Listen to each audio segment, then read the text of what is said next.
This episode is brought to you by Bureau, our title sponsor. With 8 vibrant locations in Miami's best neighborhoods, Bureau is the perfect co-working place to work, network, and thrive alongside other entrepreneurs, creatives, professionals, and local businesses. Find your space at bureaumiami.com.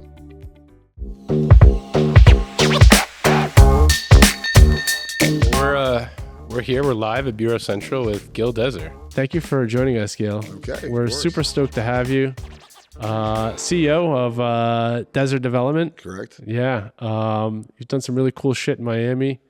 And so we're excited to get into it. It's a Thursday afternoon here. And Gil has come down to Bureau Central to hang out with us for the next 90 minutes or so.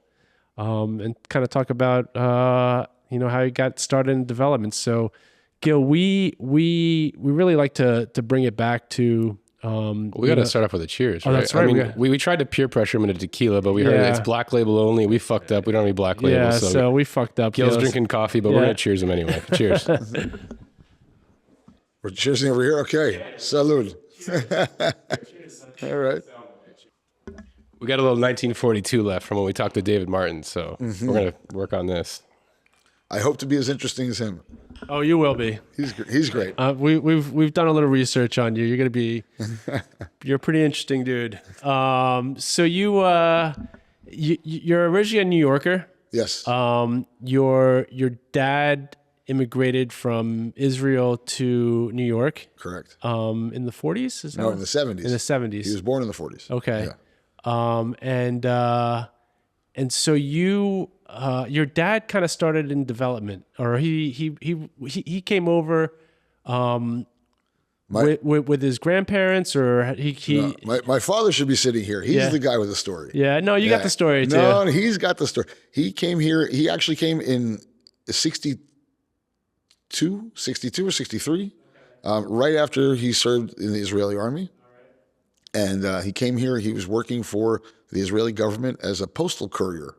Yes, back then the guy who actually had the attaché shackled to his arm, that he was running back and forth from New York to Montreal or to Toronto or something like that. That was his route, and that's how he came to America. That's how he got his papers and all that kind of stuff, by coming here as working for the Israeli government.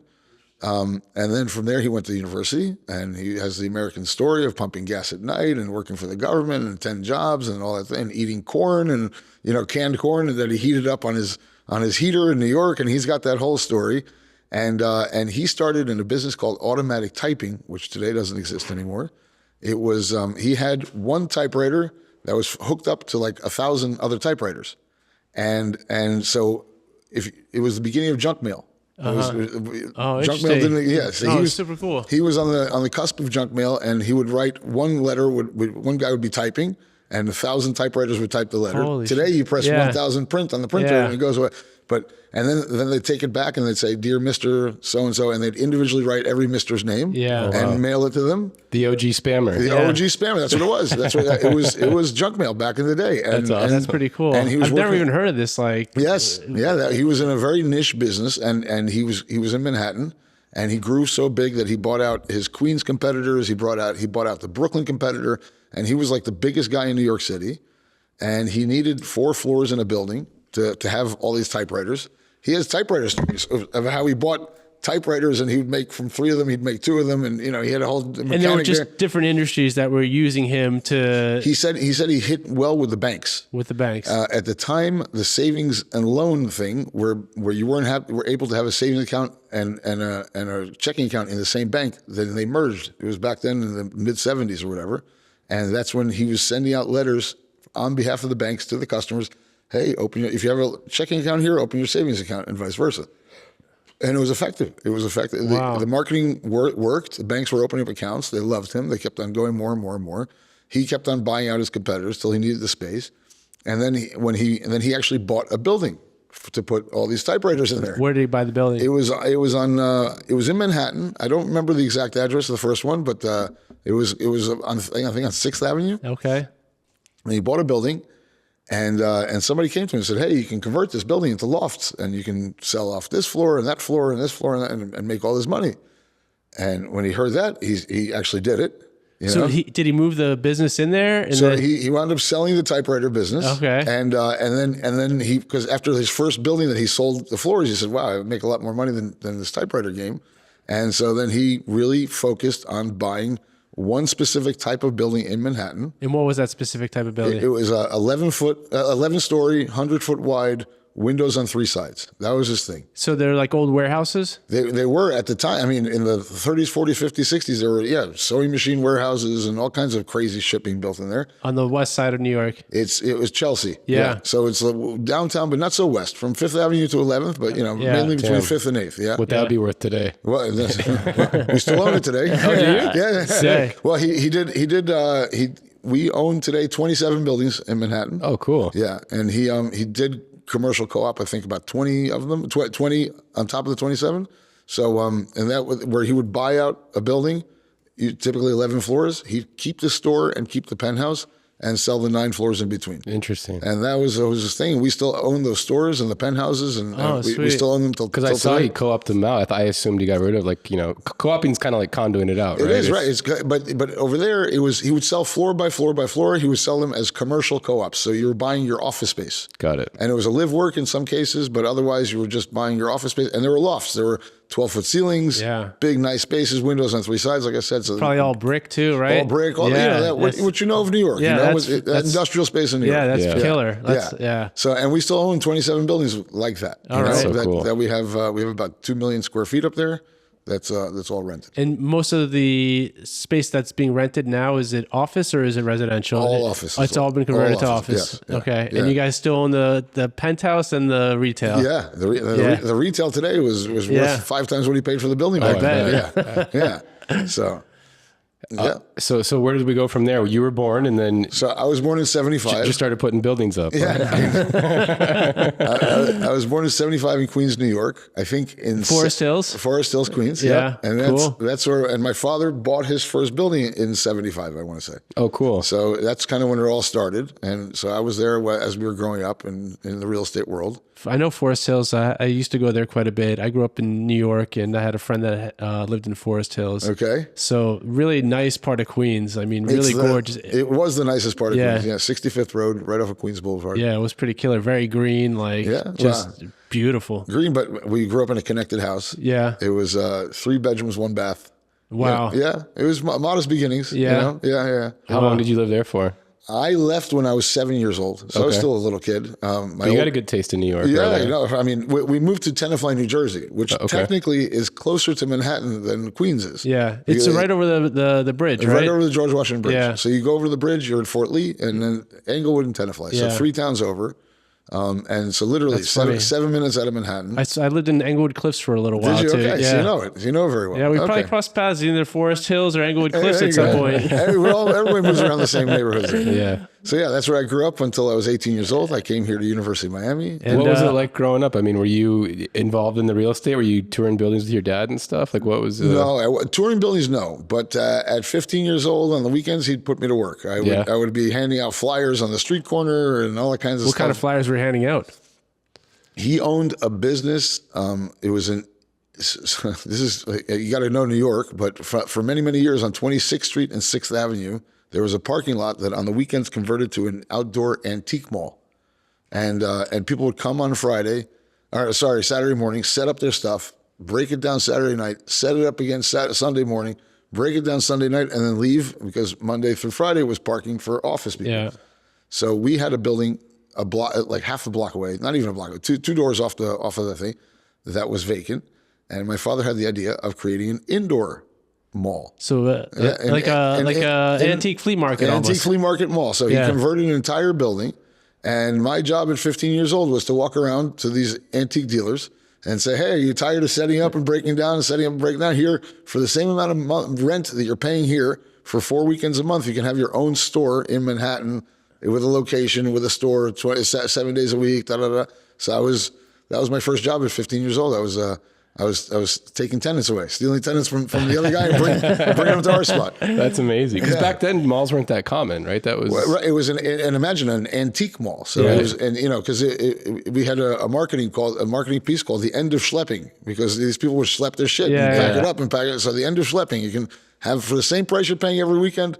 You can come here for the entire month. Ben, you know what they say in real estate, if people don't know you, they're not doing business with you. Exactly. That's why the Built World podcast works with top of mind public relations, because being a best kept secret sure doesn't pay the bills. Paula Uspa Abbott, the brains behind Top of Mind PR, is a former real estate journalist, so she knows exactly what makes the media pay attention. And let's be real, getting in the press isn't just about bragging rights. It's about building credibility, landing deals, and making sure the right people know your name. Whether it's top tier media coverage, killer storytelling, or just making sure you're the one people think of first, Top of Mind PR has you covered. Want to stand out? Hit up topofmind-pr.com or email info@topofmind-pr.com. Because in real estate, if you're not visible, you're invisible. And your dad's into some old collectibles too. He collects fire hydrants, antique fire hydrants. I call my father a collector of collections. Yeah. Yes. Yeah. Well, he'll go to a guy. Is that a nice way of calling him a hoarder? I mean, the difference between my father and hoarders is my father has space. He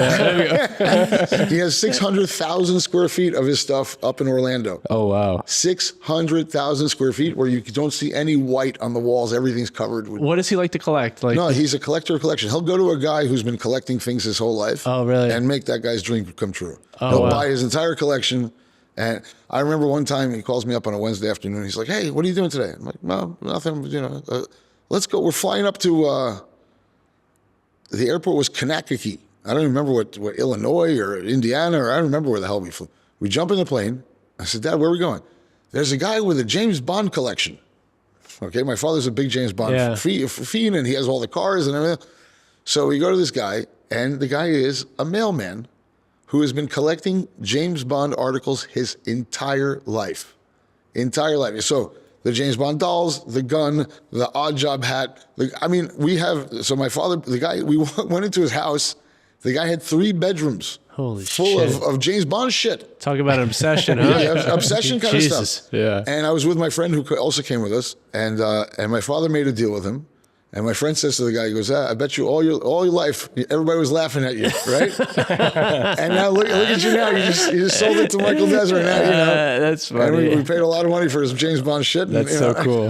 What's Load it up in the plane and fly back? Or? No, trucks had to come to pull the stuff Wow. out, inventory and everything. It was a lot. A real operation. Now today it's set up in my father's museum. That's so cool. Yeah, it takes up about 5,000 square feet. He has it all in showcases. Really cool stuff. Yeah. You never realize how much James Bond was licensed. It was probably one of the most licensed brands out there. Interesting. From playing cards to books to chewing gum to cups and Wow. and toys and guns and cars and you name it. There's all that stuff, James Bond, we have it there. Is that in the North Miami Museum? No, it's in Orlando. Oh, in Orlando. Everything Okay. now is That's in where the Orlando. big- okay. Yeah, that's the big museum now. Got in it. Orlando. And Yeah. what's your favorite collection of collections of his besides his car collection? He's got cool shit. Let me tell you. Yeah, I like cool shit, old cool shit too. He has one wall with maybe 200 or 300 boat engines. Oh, interesting. Evinrude boat engines from the 1920s. Like outboards? Outboards. Interesting. Yeah, and so you see like the history of the outboards of how they got bigger and how they got more serious. And before the outboard was one big metal piece that came down. It was Right. very, very interesting how you see how the outboard itself, it changed. Bicycles. Oh, I love bicycles. He's got bicycles from 1800s, and then the first bicycles with motors on them, Oh, interesting. and all the different types of, if you will, motorcycles. How they came Yeah. out. There's one with a hub motor running the front wheel. There's one with another motor that has a little wheel turning the front wheel. Very I mean, cool. hundreds of these bikes, all accomplishing the motorcycle in a different way. Yeah. It's amazing. Crazy. It's really amazing. I love that. That's Yeah. so cool. And, Yeah. and what's the name of what you call it? A museum or what do you call it? A It's the collection? Dezer Collection. But the one in In Orlando. yeah. Uh-huh. The Dezer Collection. It's open to the public. They charge $25 admission. And where is it in Orlando? It's on iDrive, and I don't know exactly Yeah. the address, but I know how to get there. People know how to Google. Yeah, you can Google it, but it's pretty amazing. So it's and- like it's nothing you've ever seen before in your life, and nothing you'll ever see again. And who typically goes to these to check this out? Is it a lot of foreigners, tourists? Orlando has 72 million visitors a year. Yeah. So this is and we also have an indoor theme park there, an indoor amusement park. So Oh, cool. we have go-karts. It's like Dezerland up there. Yeah, that's what it is. It's go-karts and there's a pinball area. There's of course all the video games. There's axe throwing. Oh, cool. There's a simulation room where you can simulate flying planes, and I mean, 300,000 square feet of toys, 300,000 square feet of cars. Imagine. Wow. Yeah. That's crazy. Yeah. So it's a massive, massive place, and he's got everything under the sun imaginable there. So let's talk about this a little bit too, and then we'll get back into the story because my son loves Dezerland. I love Dezerland too. Okay. Dezerland. Dezerland, Sorry. Have you ever been to Dezerland? I have. Yeah. Yeah. The Ninja Lounge, Right. and then you have this. You have the electric, The karting, yeah. the karting Yeah. and video games. Whose idea was this? Was this yours or your? No, this is all my father. That's what he does. Yeah. Yeah. My dad is in the entertainment world, and that's Wow. that's all he does. I mean, Yeah. so understand, he buys these buildings in order to house his cars. And then housing the cars, then he says, oh shit, now it's expensive. I got to pay air conditioning. I got to pay security. I got to pay et cetera, et cetera. So he finds a business model to put into these huge Wow. spaces. And specifically that Dezerland, there was a brand new park in Dubai that went out of business, and we bought everything from them. So we had all the latest and greatest equipment that we bought for pennies on the dollar. It actually, the shipping cost us more than the equipment itself. Yeah. I bet. And then the shipping is set up because you have to set the stuff up and rebuild it here and everything. But so that's why the Dezerland's perfect. It's all brand new stuff, and But that one specifically, the one in North Miami Beach, we now have a partner on it who's running it for us. So we're kind of out of there a little bit, but there are a bunch of cars in there too. Is that part of your dad's collection? extras. Yeah, extras. My dad has extras in in Las Vegas. He has a warehouse with duplicates. Interesting. So if he has more than one of a car, it goes out to Vegas, and we have another museum out in Vegas. Yeah. Yeah. Very Collector of collections. Yeah, he's a collector of collections. Dude, That's crazy. Dezerland's awesome. I have a blast there. No, but if you think that's awesome, go to Orlando. Yeah, it'll blow your mind. I'm definitely going to go It'll to blow the your Orlando mind. one. We'll do a field trip. Yeah, for sure. It'll really blow your mind. I mean, especially, you see, in Orlando, the parks have become so expensive Yeah. that everybody's looking for that half-day activity or rainy day activity or whatever it is. That's where we fit in. And Yeah. so it's doing very, very well. We're getting tons of visitors. And the Vegas one, what's up with the Vegas one? Is that also a similar concept, or is that just car storage? The Vegas one is a covered land play, if you will. Yeah. We bought makes sense. a great piece of land out there. It's warehouses. We're renting it out. My father had extra cars. We took one of the bays of the warehouses and turned it to a museum. And it's not killing it, but it's it's again. My father's goal was, if I can park my cars for free, I'm happy. Yeah. I love it. Yeah, because parking is expensive. Yeah. So Makes sense. Yeah. Makes sense. Yes. So back to 15 handing out flyers. That was your first job. Yeah, Were you a hustler as a kid? Were you looking for ways to make money, or like what were you into as a kid? I think so. I think so. Yeah.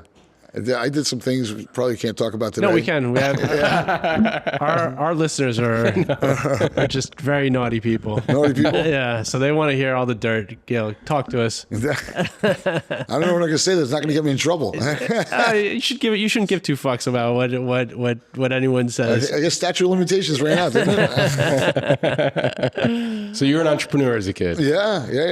I had a friend, Billy, whose mother got one of the first color printers in our lives. When Yeah. we saw it, it was probably in the 1980s of some sort. No, when was it exactly? Oh, so you guys early 90s. Were you guys doing fake IDs? Is They that what were you're making fake IDs all day long. Oh, yeah, I love it. we were selling the fake IDs with the money we got for the fake IDs. We bought a beeper. Yeah. I love it. Yeah, Those are the days. Really balling. How old are you guys? I'm 51. Oh, so you're my age. Yeah, I'm 50. Okay. yeah, we're the same Yes, you age. know it. Yeah. Okay. All right. So, I'm 38. all right. So you don't know about beepers, but Well, a little bit. if you had a beeper, you were cool back then. Yeah. Yeah. So And how much were we selling these IDs for? $50? I think that's what I was paying. I'm an entrepreneur, right? And I was getting the Jersey ID with a little hologram on there. You know what I'm got talking the good ones. Yeah.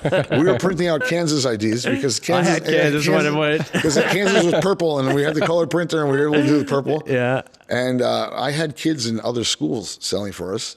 Oh, wow. Yes. Distribution. So I had a whole distribution setting I up. love this. We were getting about $75 each, and they were charging $150. Wow. Holy shit. Yeah.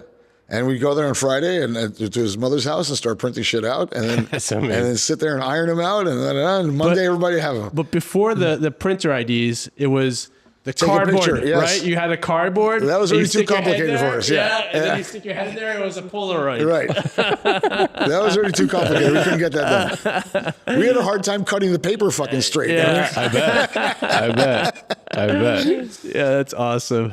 So yeah, those are that, and then the money you made from there, you spent on your car stereo. So you started. So I imagine you were doing this in I think I got my first printed ID was in 92. Right, So it was 17 years old. Yeah, right around there. That's hilarious. That's so funny, right? Because before 92, we were still sticking our heads in the cardboard. Right. That's so funny. Ben, you and I are all about PropTech, and if there's one tool we absolutely cannot live without for our commercial real estate brokerage business, it's Vizda. Absolutely. Vista is incredible. We use it every single day, and we're always wondering, how do they do this? Every evening we get an email from them with real-time closed transactions. No more waiting around for months for the property appraiser to finally update. Yeah, whether you're doing industrial, retail, office, land deals, they have every closed transaction. And it's not just the speed, Ben. The details are on point. Seller and buyer info, contact details, phone numbers, emails, everything is accurate. It's hands down our top prospecting tool to farm for warehouse deals in Hialeah. Vizda keeps us one step ahead always. It's also the best way to search for comps when putting together opinions of values for clients. Head on over to Vizda.com and use code BuiltWorld and get 30 days free access today. VIZZDA.com. So were you in school? How'd you do in school? What kind of student were you like? Not the best student. Yeah. Not the best student. Any subjects stand out that you liked or were good at? I was always good at math. Yeah. But my father said to me, I was 15 years old, and I wanted in New Jersey at 15 years old, you can drive a 50cc scooter. So I wanted a scooter. I said, I was 14 and a half, and I said, Dad, at 15, I want a scooter. He said, I don't know. He said, if you bring me a B average for this next semester, I'll get you a scooter. And that was the only semester I studied in entire high school. I brought the B average. I said, here's my B average, Dad. Where's the scooter? And then he sat me down. He said, your mother and I, it's not you, it's the other people. We don't want you in a scooter. It's dangerous. So you can have a scooter or any car you want for $20,000 when you turn 17. And I was a dumb kid. I took the car, Yeah. Now in retrospect, I know I would have gotten both. But, but I took the car and I waited and I drove them fucking crazy for 2 years to buy me a car. What was your first car? I found it was 1992 when I was 17. I found a 1988 Porsche 944. Oh, wow. For $12,200. Uh-huh. So I had the extra money. I said, give me the extra cash. Come on, guys. So I was 18 years old with $8,000 in my pocket. Beautiful. Yeah, that was a lot of money. Yeah. That's cool. I bought a stereo, in the car. That's amazing. Yeah. And you were still living in New Jersey at the time? Yes, I was. Okay. Yeah. So you really grew up in New Jersey, and you didn't come to Miami until college? College, 18 years So old. what kind of shit did you like to do in besides hustling and making fake IDs? Did you have any other hobbies in high school? I mean, I was on the soccer team. Yeah. I was on all the track team because you had to be. Yeah. You went to public school? Yes. Yeah. Tenafly High School, public school. All right. For my resume, in wintertime, you were either on the wrestling or playing basketball. I didn't do either, so I was on the bowling team. Hell yeah. You may want to keep that to yourself. Right. Another thing I want to keep to myself, I was in the marching band. Oh, nice. What'd you play? Drums? I was in drums. Oh, yeah. Okay, that's cool, though. All these things were resume builders. They said you needed it for your transcript to get into a good college. Yeah, you got to do it. Again, now in retrospect, it meant nothing. Yeah. I got into University of Miami, and the marching band sent me a scholarship. They said, if you want to jump in the marching band, we'll give you a $10,000 a year scholarship. I said, no, thank you. I said, I did that to get into college. I've been humiliated enough. Right, exactly. They put on uniforms and shit. I was at the football games, not playing. Silly hats.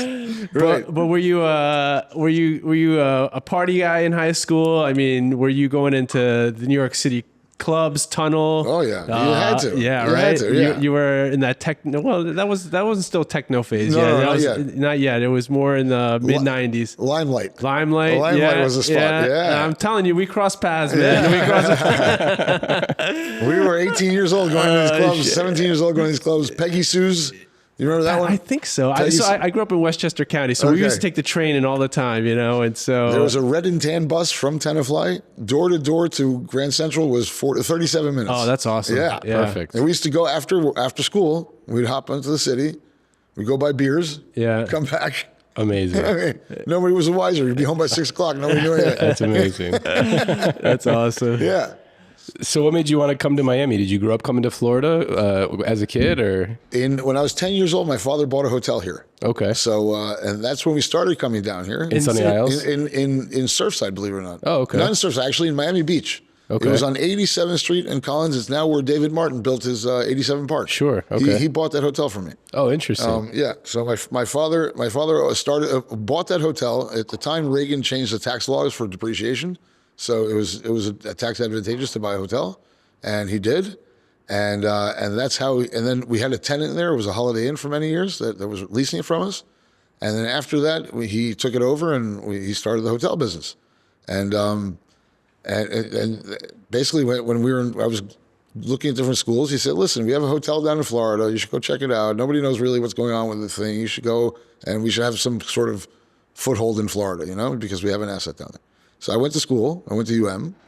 And after my first year at UM, I didn't do very well. I was partying too much, enjoying myself. And my father said to me, took me aside. He said, look, we both know you're never going to be a student.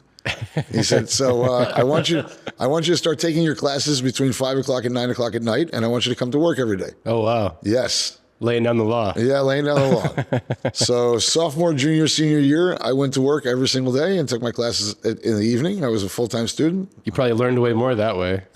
Yeah, absolutely. I mean, more important, you learn how to wake up in the morning and get your shit on and go to work and come and a hard hours work ethic, the make sure you're there on time, make sure you're properly dressed, shaved and everything, not smelling like a bar.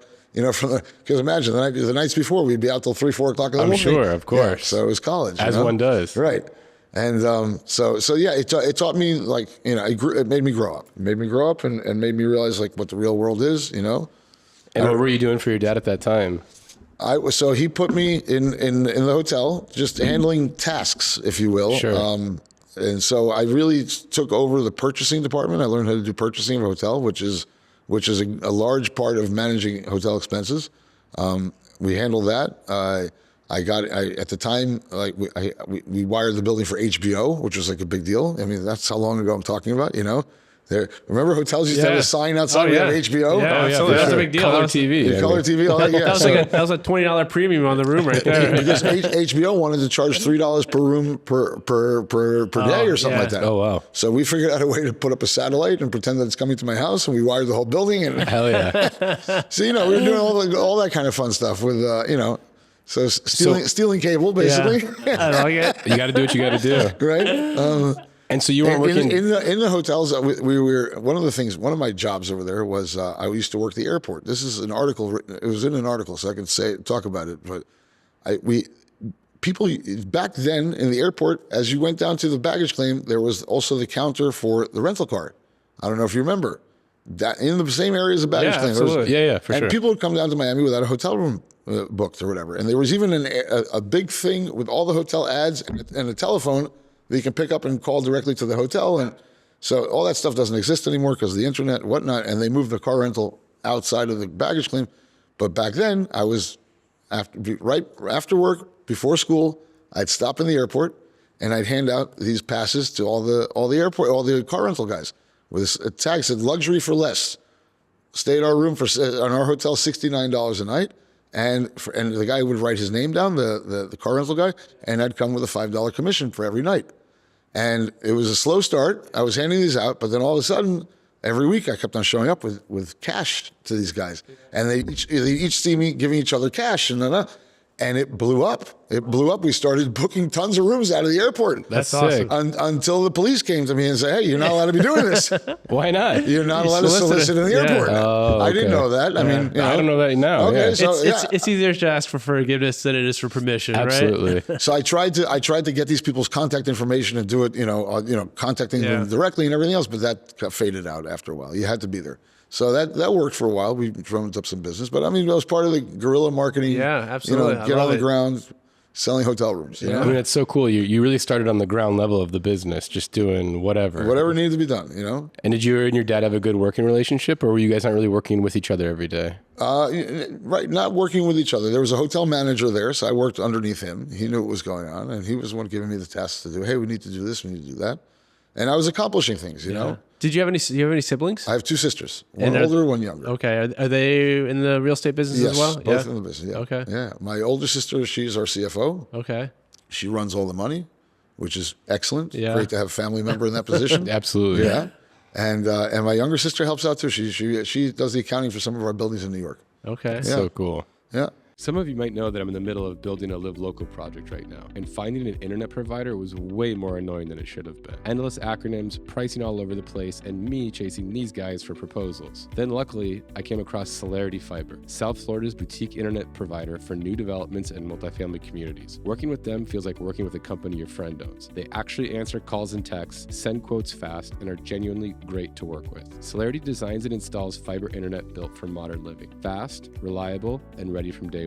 From luxury high-rises to affordable communities, they deliver high-speed, scalable internet with white glove service and local support. The kind big internet service providers just can't match. So if you want to future-proof your property and keep your residents happy, check out celerityfiber.com. That's spelled C-E-L-E-R-I-T-Y, fiber.com, and let them know the Built World sent you. Celerity Fiber, powering connections, elevating experiences. So you finished out college, just working all day and then going to college at night. Were you still partying though a little bit? Of or course. No? Yeah, You had okay. I to. love it. Okay. I Yeah. was 24/7. Yeah. Yeah.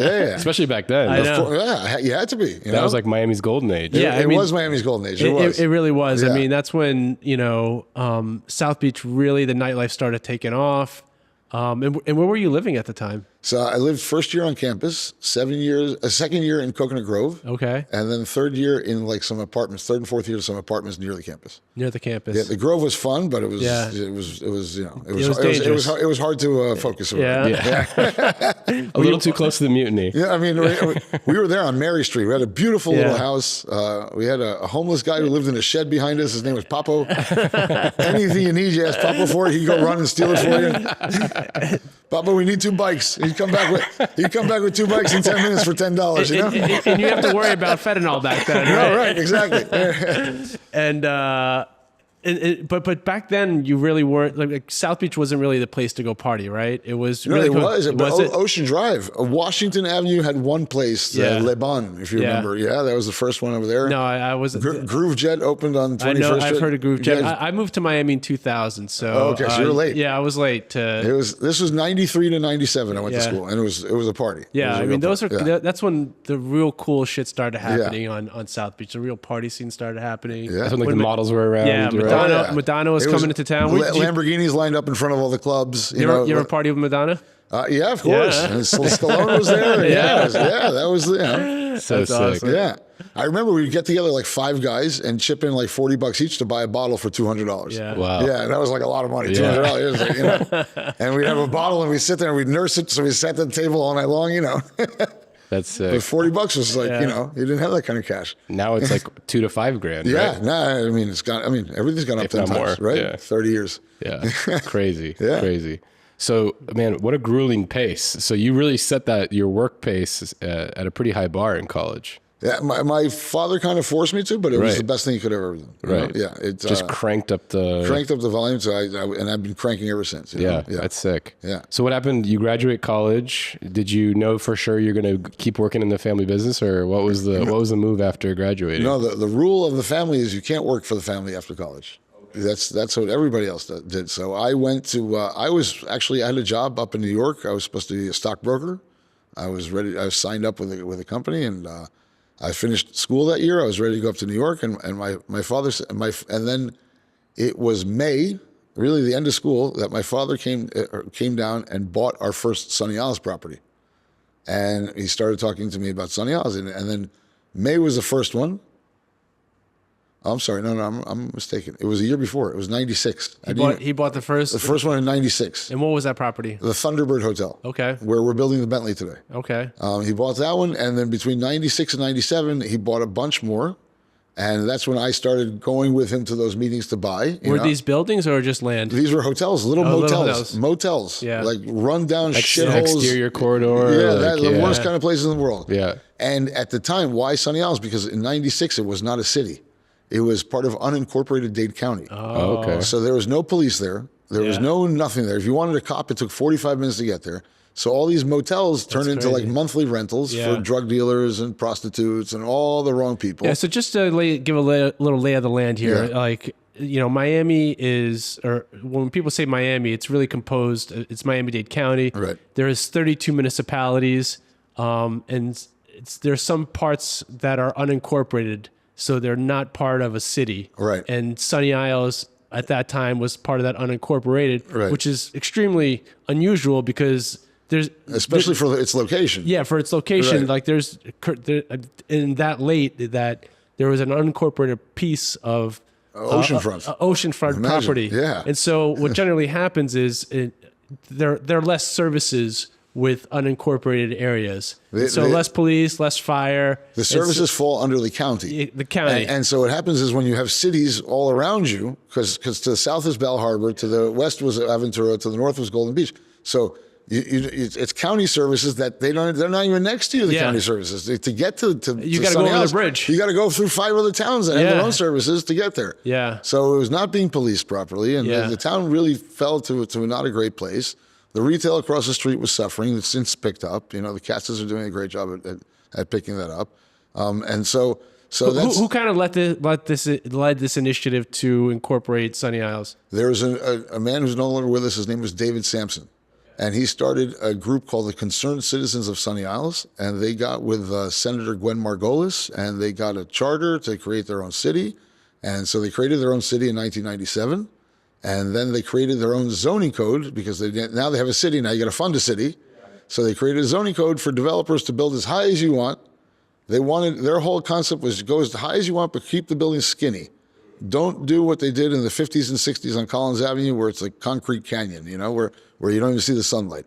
So if you notice in Sunny Isles, when you drive by, you can actually see the ocean in between every single building. So it was a nice overall design. But I mean, to introduce that level of intensity of zoning was really unusual. I mean, because you're going from hotels Right. to, you know, I mean, what's the tallest building in Sunny Isles now? We're at 750 feet. Okay, Yeah. and how many floors is that? That's it's 65, 70 floors. Yeah. 65 floors. Yeah.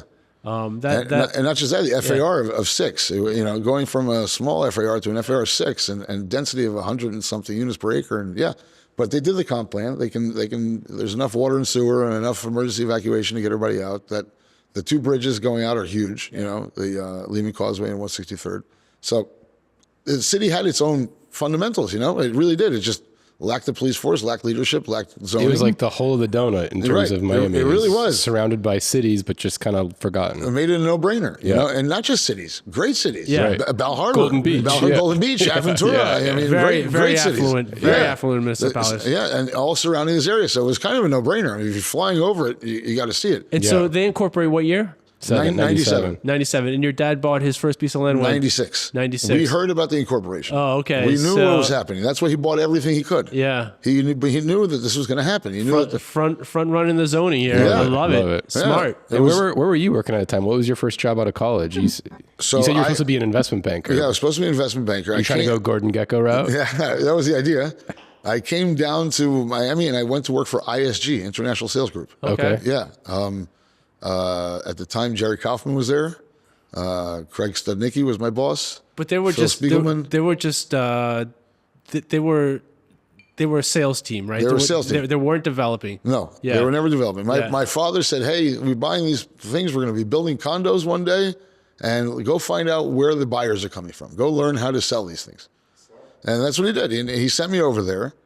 He said, "I want you to learn. I want you to learn what these guys are doing. Where are these buyers coming from? How you make these sales? Where are all these people So coming from?" you're a resi broker. Basically, yeah. Yeah. I mean, an in-house on the sales floor kind of Yeah. thing. I worked for ISG at 3 different projects. What was your first project you did for them? It was Hidden Bay in Aventura. Beautiful project. Still a beautiful project. Still till today, I try and copy things from that floor plan because. Oh, cool. And I use the same architect who did that project because it was really well done. Who was the architect? Charles Seeger Okay. Suarez. Yeah. Okay, sure. And it was really, really well done. So, and I still, today, that's one of the best buys in Miami, those buildings. Yeah, for sure. So, I worked at that building. Then they moved me to what is now the courts. It was the courts of South Beach. Went to Cosmopolitan. Then from there they moved me to what was the Roni Palace, which then became the Gansevoort, and now it's the One Hotel. And I was working at the Roni when we were selling studio condominiums for $89,000, and we couldn't give them away. And I remember telling the developer there. The developer was the son-in-law of a wealthy Canadian guy, and the son-in-law was a bit of an idiot. And I went and I said, I mean, I was still 22, 23 years old, but I know that this guy was doing something wrong. And I said to him, "You should do this and not this and do that, da, da, da, da, da." And I gave him I think what was logical advice on how to better sell his building. And I went to lunch and I got back and I had my walking papers on they fired me right there on the spot. Wow. The ego couldn't take it, huh? I mean, they fired me on the spot. So ISG fired you. Yes, ISG reluctantly fired me. The Yeah. developer of that project told them to fire me. Okay. ISG didn't want to fire From me. that project, but you still worked for ISG for another project? Basically, they fired me, and I was my third one. And I said, Yeah. all right, goodbye. Thank you very Enough. much for the lesson. Were you making some money back then already, or no? Not really. Yeah. Not real money, no. Because my next job, You weren't making champagne it room money it around was there. we were selling units for like over there. I was selling units for $89,000. Yeah. I would make a commission $890. You Yeah. know, Oh, yeah. and you weren't selling even maybe 2 a month, 3 a month. We weren't making any money. You know, Thinking about selling fake IDs. Man. right? I was like, I said this is bullshit. But then as I was there, I had met a person who came from the timeshare world. And they said, oh, you can make a lot of money in timeshare and et cetera, and learn this. And so I said, okay. So I got fired. I kind of panicked because I'd never gotten fired from a job before. I didn't want to tell my parents I got fired. So I ran right away to that timeshare place and I got myself a job. And they told me, okay, come back next week. Training starts on Wednesday. And then I told my parents, I got fired, but I got another job. So don't worry. Best way to do it. Yes, right? Yeah. So, okay, so I'm Problem starting, and a solution at right, the same exactly. time. So I didn't tell them until I had the solution. So I had the other job, and that's where I learned to sell, actual personal selling. I worked for Westgate, David Siegel's company here in Miami Beach. They had a hotel on 163rd Street, the old the old Newport. It's still there. And I was selling timeshare there I was there for almost a year. The first 8 months I was there as a regular salesman. The last 4 months, they promoted me to a manager, a TO manager, as they call it. And that's where I learned, timeshare, it's actually a really good product. It's just sold in a really scummy way. They were, and nobody in the world, and I take my hat off to Westgate, nobody does it better than Westgate. They have a machine going that just brings in people, and it's a big filtration system. They bring in 100 people, they know 10 will buy. And that's just how it works. And they have these offsite personal contact locations in the malls. You ever go to Sawgrass and they say, hey, free tickets to the Heat game? And if you walk up to that desk, you're in trouble. Yeah. Because then You're on the hook. Yeah, you're on the hook. They have their pitch and free ticket. Oh, come check out this resort. We're opening this resort. We want to show it to people. They stick them in a limousine. They drive them down to the resort. People think they're coming there for a tour and for free lunch just to see a resort. And then they get to meet this guy, And we had 90 minutes to convince them that they needed a timeshare today. Yeah. And I was doing great. I mean, we were really That's making when it you started happen. making some money. That's where I started. I was 24 years old, and that year I made $160,000. Wow. And Yeah. what year was that? That was in 99. 99. 98, 99, yeah. Felipe, ever since we moved into Bureau, my productivity has been through the roof. I mean, I might actually be getting things done for once. The energy at Bureau just makes work fun. Plus, with 8 locations across South Florida, from South Miami all the way to Hollywood, there's no excuse for not finding a spot to get your shit done, Ben. And we're not alone. Over 500 local companies call Bureau home. Everything from creative agencies and real estate firms to tech startups, law firms, and media companies. It's a melting pot of brilliant people, and we don't include ourselves in that category. We definitely don't include ourselves in that category. Bureau really has space for anyone, whether you're flying solo or have a team. There are suites starting at 100 square feet all the way up to 2,000 square feet. They also don't try to lock you into long-term agreements, and everything is month to month. Let's not forget the important stuff either. The coffee is top tier, staff is incredible, and has a very entrepreneurial vibe. It's not just a workspace, it's a place where work actually gets done. That's right, Ben.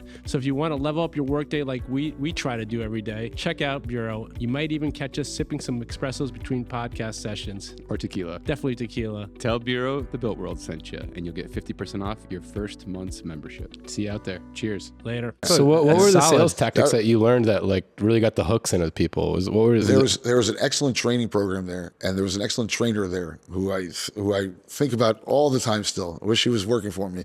And he taught you how to take objections and how to counter objections. And every no got you closer to a yes, and all those kind of things. And that's where I really learned. I learned how to handle objections left, right, and center, and to the point where, it's not an objection. It's just another point of conversation. Yeah. And so that's where I learned how to sell. And I learned how to spin it and, it helped. It helped in everything. And they probably had it down to such a science. They already knew what the people were going to say, what the objections were. So you knew exactly how to ninja around them. Complete science. They ninja'd you. I mean, you sit there at the, as you meet the guy, you take him around, right. The first thing you do is you sit there and you go to the buffet and break bread with the client, right? That's what they want you to do. So you're sitting there with the client, and there's a questionnaire that you're asking the client questions. And now there's no pressure, right? So the client is giving you all kinds of stories that later on, you're going to use all those answers he gave you against him later on. Questions like, how often do you go on vacation? Oh, I go 4 weeks a year. Oh, well, okay. It means you're spending money on hotels. It means you need to buy this timeshare, right? I mean, did you rent a car this trip? They say, yeah. Well, why is that important? Right? Because later on, when you ask them for the money and they tell you, I didn't bring a credit card with me. Well, how'd you rent the car then? So, Yeah. So little things like that, all those kind of little sales tricks that they'd ask questions up front that would trap the guy in the back end. Right. Yeah. Wow. And we learned all those kind of things. I've used some of those things in my tactics in my sales offices now. You never see the doorway out kind of thing. Those kind of little tricks, where you're supposed to sit when you're talking to the clients. And there was a real big psychology game. technical psychological sales process. That's really interesting. Imagine you're getting somebody in 90 minutes who walked in there with no fucking clue to go spend, $25,000 on a timeshare. Right. They just came for free tickets to the heat, Right. So, it's a psychological mindfuck that works. But at the end of the day, the product is good. Yeah. Why is the product good? Because they always seem like a scam to me. No, because timeshare is usable. I mean, you go on vacations, you're going to stay in a hotel, so you own it It's now. like prepaying for a certain couple of weeks. But prepaying forever, because you have it forever, And so it's, as a product, it's a good product. If you buy in a nice resort, the guys in Orlando sell you about, buy here and trade it all over the world. If there's a place you like going, then timeshare is the right thing over there. Yeah. Interesting. You like going to New York City at a certain time of the year for Christmas. It's the greatest thing in the world to have it there. So you were there at Westgate for a year and a half, more or less? Yeah, about that, a year and 3 months. And then what happened after? And then my father partnered up with these other developers here in Miami, and to start up our first project. And that's when he said, "Hey, come work for me." And who were the other developers? They are no longer around. They built several buildings in Fort Lauderdale, and they knew what they were doing. So we partnered with them. We had the land, and we set up the product, the sales office, the design. This is the first ground up project. For your dad and for you. Correct. Yeah, my dad's never done, and he wasn't doing it. He was leaving the heavy lifting to them. This is 2000. This was 99. 99. Yeah. So they were doing that. I came to work for them in end of 99 when we actually opened the sales office. So they did all the pre-development work. Yeah. They just showed me, here, this is the building. We already had a scale model even when I walked in there. So I was late to the game, if you will, but that's exactly why we chose them, because they're developers and they were going to do the heavy lifting. My dad's never done it before. He was a landowner, so that was the deal. We subordinated the land to them. They were going to pay us from a construction loan. It was a good deal for them too. Mm-hmm. And so we're sitting there. We had a sales office going. It was a condo hotel, the Ocean Grand, and it's today 372 units, which now in retrospect I realize the pre-sale on that is forever. Yeah, because you have to sell a lot of units. You have to sell 180 units before you start. Yeah, and even at 10 units a month, that's 18 months, and that's not going to happen, right? And we weren't selling 10 units a month; we're selling 5 or 6. So it was a long pre-sale period. We finally got started started construction in end of 2000. We had enough, but in between there, my father was sitting with them, and things were going slow, and things weren't selling, and a woman that we know came in and wanted to buy a unit, and the unit was $400,000, and she offered $380,000, and they said no. And my dad said, "How do you fucking lose a sale for $20,000? We have this $100 million building here. What's $20,000?" So that's caused a rift between the partners, mm-hmm. and they got into an argument. I'll never forget. We were sitting in a conference room like this, and my father got into an argument with them. I'm a young kid. And my father says, just in the time we've been sitting here wasting time to sell this product, the land went up by $10 million, he says to them. So they said, okay, well then pay us $5 million and we'll go. Like that. And my father said, done. And I was like, Whoa. shitting in my pants. Yeah. I was like, that was the first time I ever had a cigarette in front of my father. I went outside I needed a So cigarette. your dad doesn't smoke. No, he hates it. He hates it. No, and so I had a cigarette, and I'm like, Dad, what are we doing? We don't know how to build anything. And the one thing about him is he always had a lot of confidence in me. He said, "Don't worry, you're smarter than all those three guys in the room together." That's He said to me, "You'll figure it out." But then he left me by myself to figure it out. so now I'm 24 years old trying to figure out how to build a building. 370 units. Yes. Yeah. No. And then I learned. But is this under construction yet or no? This No, is still we got rid of them. We continue to make some sales. We're able to get a construction loan and then start a construction. Wow. And yeah, under construction. I mean, I was told the only thing harder to build than a hotel is a hospital, right? So I started off with a hotel, yeah, which is the hardest thing in the world. We kept on selling the units throughout, which we did very well. And it was designed well, like it was designed. It was nice. I mean, later on, operationally, it was fucked up. I'll be honest with you. We found out later on when the management came in. They said, "Where is the laundry chute?" Yeah. What do you mean laundry chute? Right. Yeah. Right. So now for the last 20 some odd years that we've been running the hotel, there's a guy with a cart picking up laundry on the floor every single day because we didn't put a laundry chute in. That's what you don't do in a high rise. Yeah. So we fucked up on some things, of course.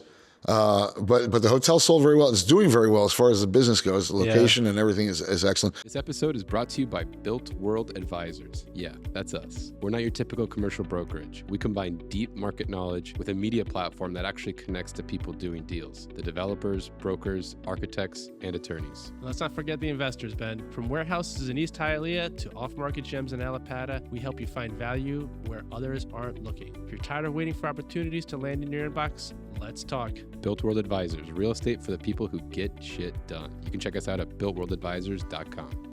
And in 2001, there was September 11th, right? And we had been already in talks with the Trump organization right before that happened. And in 2001, I want to say November, December, is when we made our announcement that Trump is coming to Miami, and we rebranded the project Ocean Grand to Trump Grand. And that's where Trump came in, and that gave us... And how did you guys get connected with Trump? We heard he was looking for something here in Florida, and our guy went to his people, and that's it. He knew who my father was in New York, because we're substantial in Chelsea, Yeah. So Trump knew about us in New York, and then but your dad and him had never met in New York? No, I don't think so. No. Okay. And met first time doing this deal, and yeah, it was all she wrote. I mean, it was a licensed deal. We signed him up. Very exciting. And 2001 happened, September 11th. All eyes on Florida. There was a big focus of people moving out of New York, faster than they did in COVID, because of what happened there. Or just moving their money, buying second homes, Well, we were selling we're selling condo hotels. So we're selling a second home investment, right? It's a place you use when you want, rent when you don't. Right, so that's that. And this is where I think I heard this on one of the podcasts that you were on.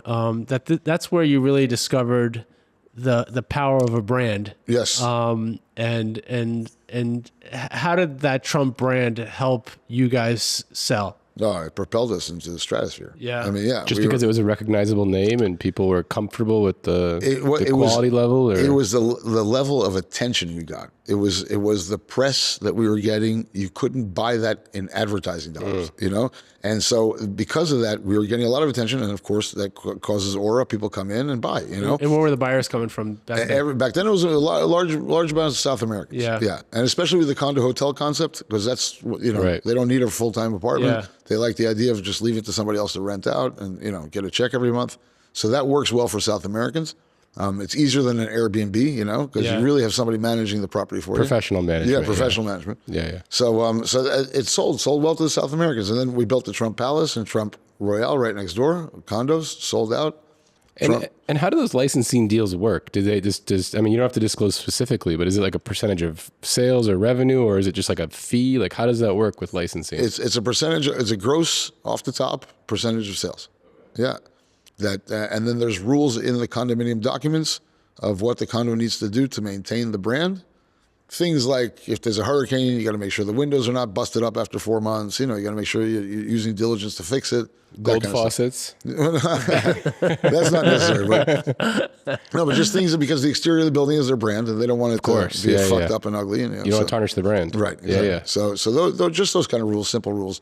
Armani is the most. The one rule they had is every 7 years the lobby furniture needs to be changed. Oh wow, that was the only brand that put that. Are they providing the lobby furniture at cost? Or? At cost. They better be. At your cost. At full price, you know? Because it's all Armani cost of furniture. All Armani cost of furniture. Yeah. How many brands have you worked with? I didn't even count. I mean, Trump, Porsche, Armani, Bentley.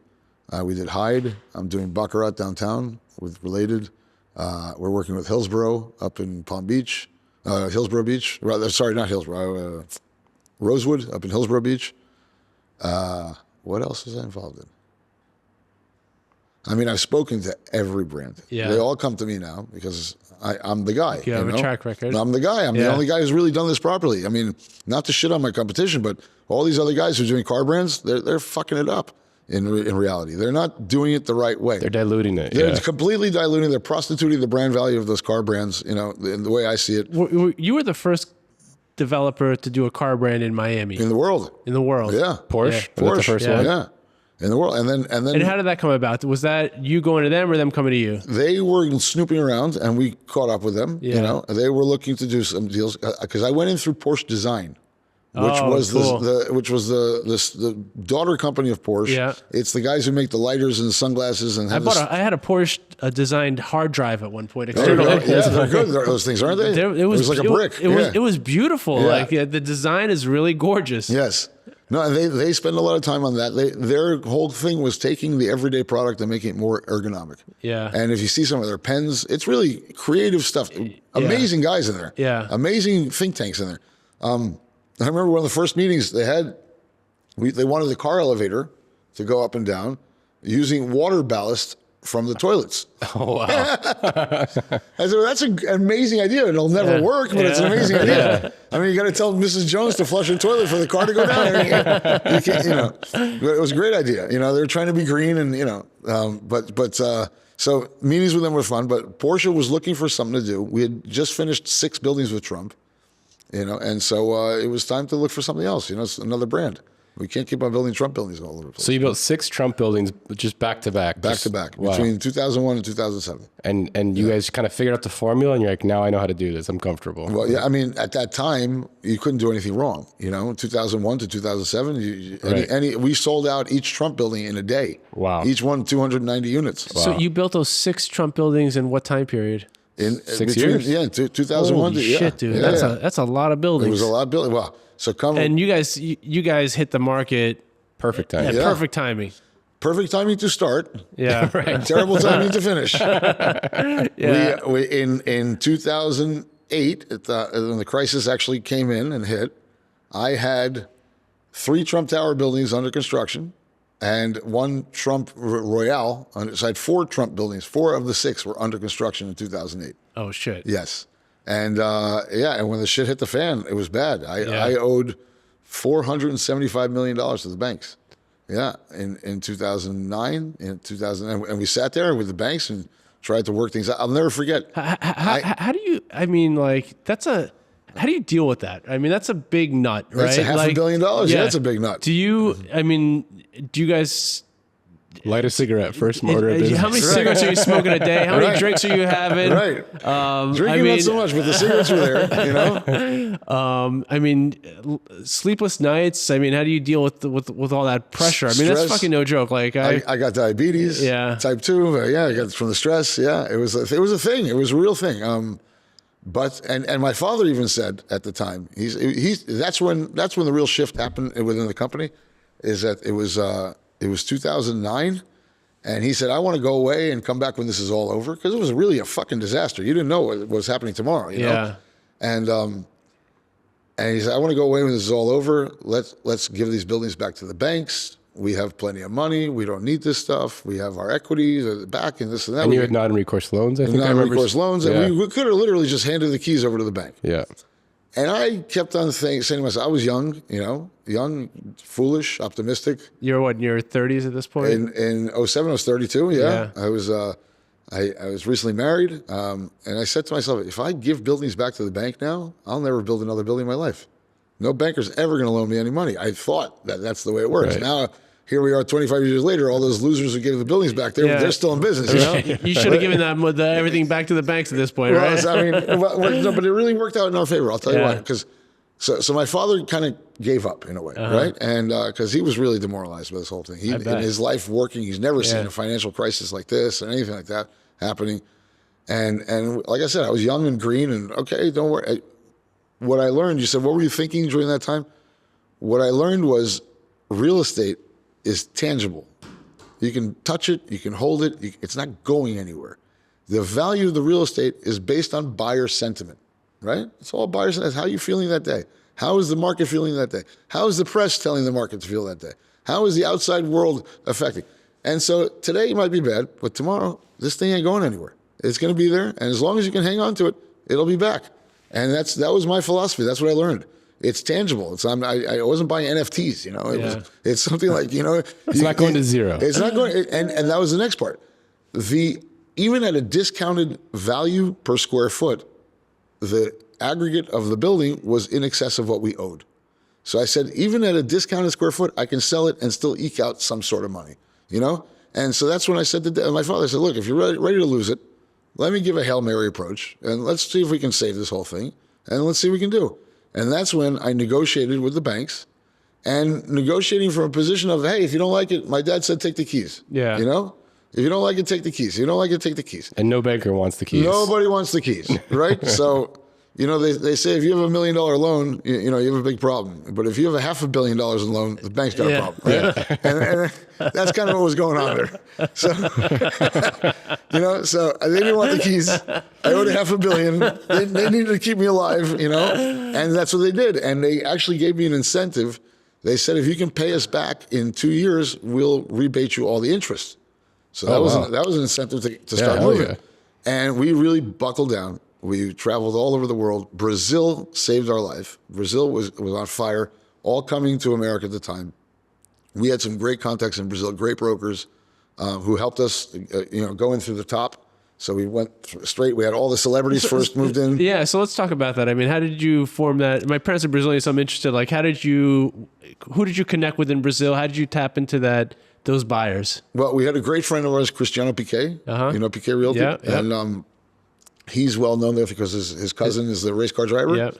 And so he went in through the top and started off the bat, bring us some of the real notable people. I mean, famous people in Brazil. Yeah. Who were then saying, I bought in Trump. And then Trump became like a topic of conversation at the dinner table in Brazil.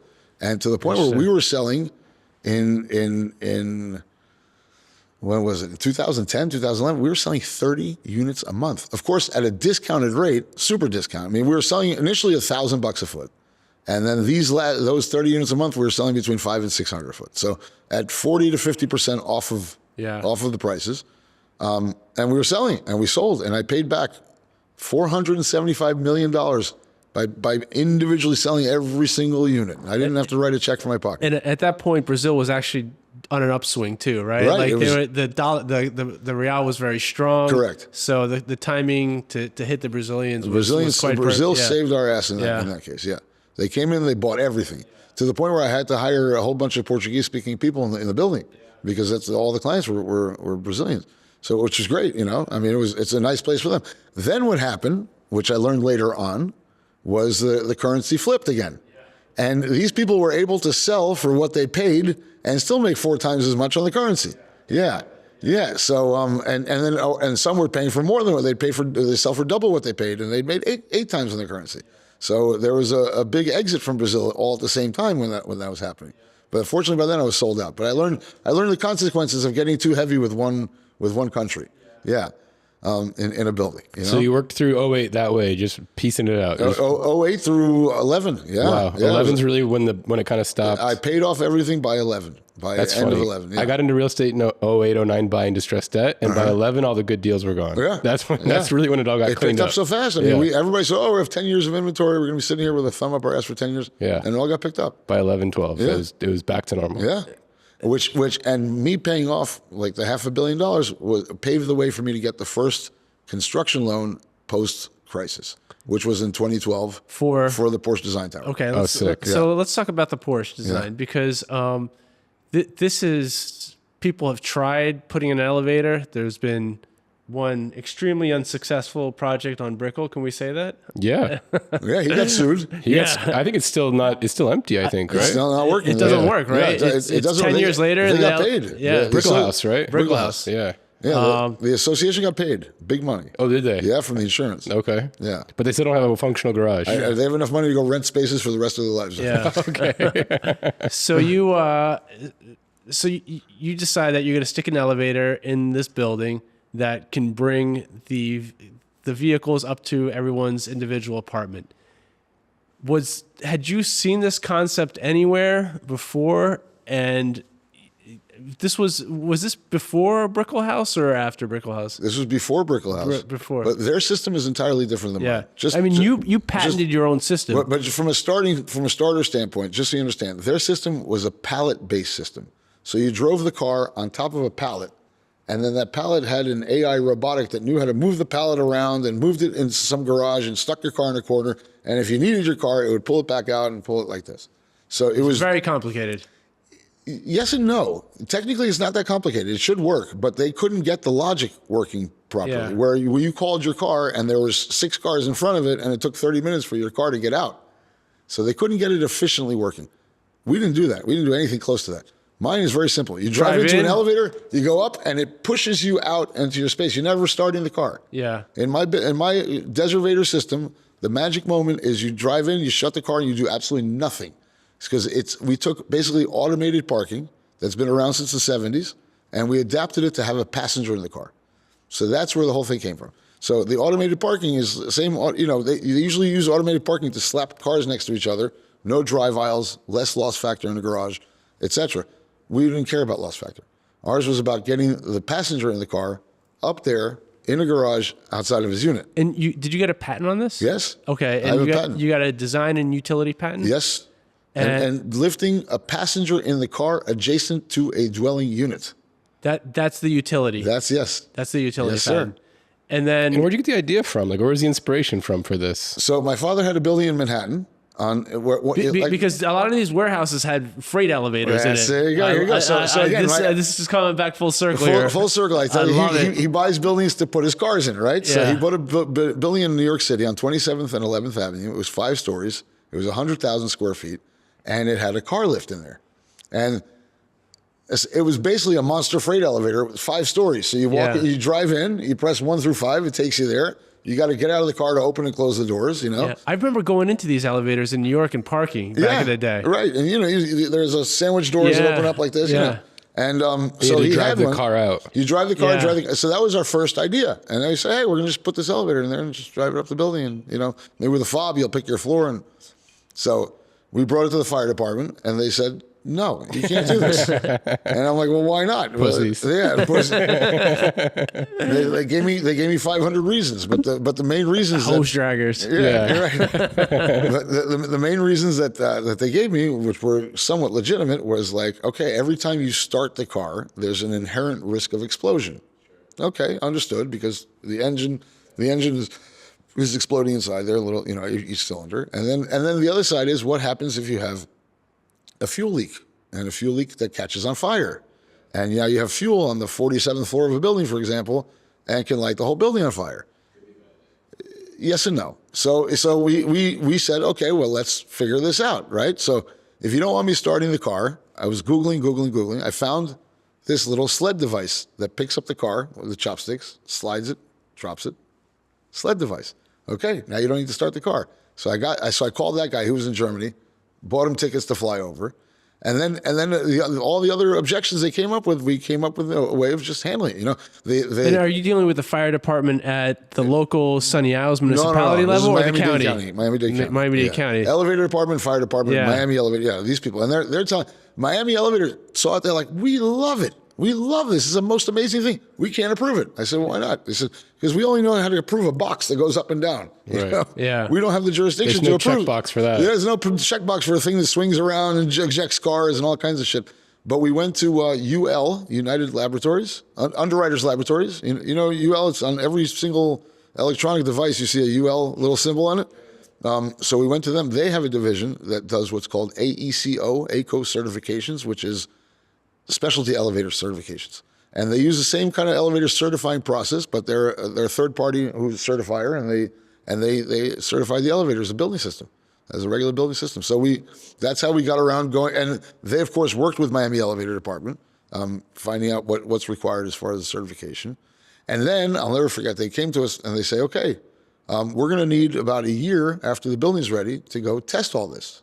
And I said, no fucking way. You know, A year. A year. I said, I can't. I have to close units. I have units. I sold these people units. They're going to I can't close a unit without the elevator working, right? Nobody's going to close. They're going to say, hey, this, you know, or hold back money or whatever. So I said, well, how do we accomplish that? I said, well, we need to test this thing. We can't just let you do it. I said, so why don't I build one, and why don't we test the shit out of it? And that's what we did. We built one in Chicago. I built a 120-foot building where we put an elevator in there, and we dropped it, and we spun it, and we did all the testing. We flew all the guys up to Chicago to do all the testing. Why Chicago? Because that was where the manufacturer was located. Gotcha. The manufacturer of the elevator.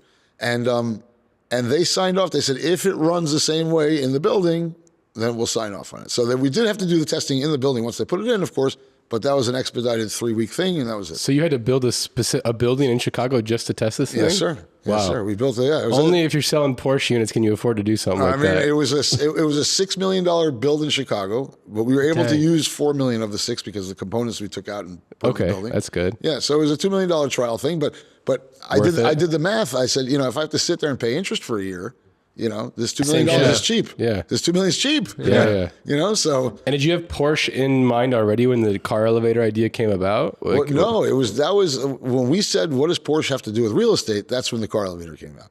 Because at first when they said, hey, Porsche wants to do a building, I was like, I love Porsche, but that doesn't make any sense, you know? And I had to like get my arms around what is a building branded with Porsche. And then when you sit down and you listen to them and they start explaining to you about the brand and what makes the brand, etc., you understand it. Are there any other Porsche buildings in the world? No, not yet. We're working on a few, but not yet. And then you have this patent. Have other people used your system in other projects? Not yet. Yeah. And I'm impressed that they haven't. I Yeah. don't think they get it yet. Yeah. Do you understand why I patented it? Yeah, I totally understand it. Okay. I mean, I think I understand it. So, do you want to explain why you patented? I want to hear your explanation, and I'll correct you. It sounds like you've patented a system where you don't have to drive the car in there. It's automatic, and then you also have a passenger in there, and the utility of it is that it goes up to the individual apartment and parks itself in the apartment.